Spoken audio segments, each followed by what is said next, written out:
Last August, the world watched the chaotic and painful American departure from Afghanistan.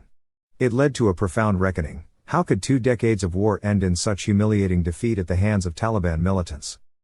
In Afghanistan, the list of imperial powers that have tried and failed to exercise control includes the British in the 19th century, the Soviets in the 20th century, and now the Americans in the 21st century. Afghanistan's history of occupation suggests a deviation from the standard colonial playbook of using military control to extract wealth elsewhere in the global south. All this has given rise to the erroneous trope that Afghanistan is a graveyard of empires. If you have not subscribed, please subscribe the channel to get the information about historical events, and make sure to press the bell icon. Let's go further ahead. The reality is more complex.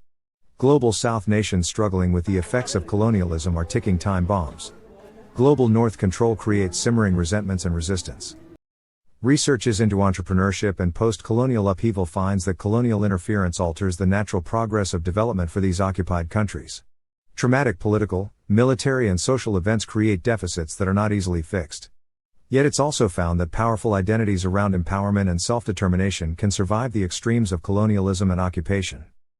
The 20-year Afghanistan war was not just a military exercise, it was also a moralizing attempt by the global North to construct institutions in their own image. The cost? Almost 160 Canadians died, 2,448 American service members were killed and, astonishingly, 363,000 Afghan civilians perished. Billions of dollars were spent, and another superpower was left humiliated. Post-colonialism is still very much in play in Afghanistan.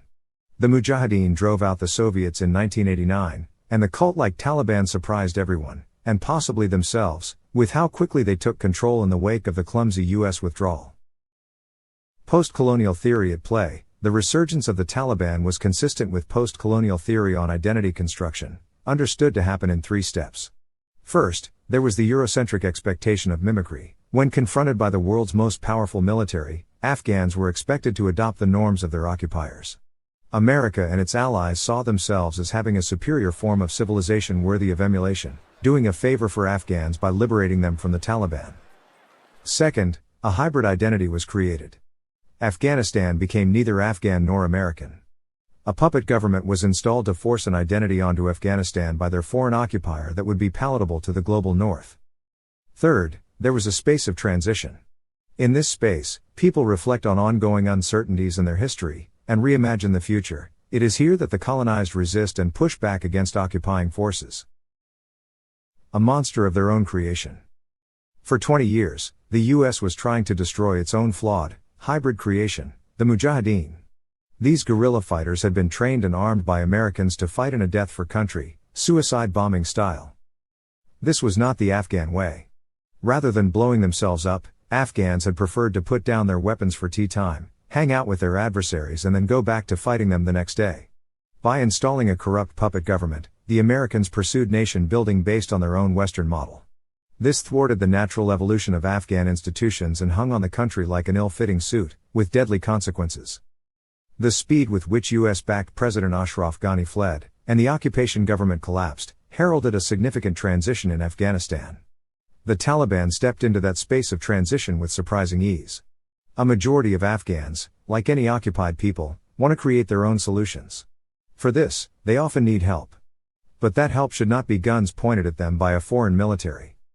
After 2 decades of fighting that left so many of their citizens dead, Afghans face the unpalatable choice between the tyranny of the occupiers or the tyranny of their own people, meaning the Taliban. Restructuring the narrative. This does not mean Afghans are happy with the Taliban. But the current narrative that the global North is trying to save Afghans is an attempt at damage control over a misadventure that cost so many lives. Afghanistan has been taken back to the same place it was 20 years ago. That requires reconstructing the narrative, because it's hard to say you're promoting human rights when hundreds of thousands have been killed. The post-colonial situation suggests that, with Afghanistan's occupiers gone, Taliban rule is a flawed but authentic first step in a long process of transition. This process is more authentic than the one imposed by occupiers, because it allows Afghan society to evolve on its own terms. Colonialism changes the trajectory of a nation. The political, economic and social structures that normally evolve are interrupted. To prosper, Afghanistan needs partnerships and business investment, not bullets and bombs.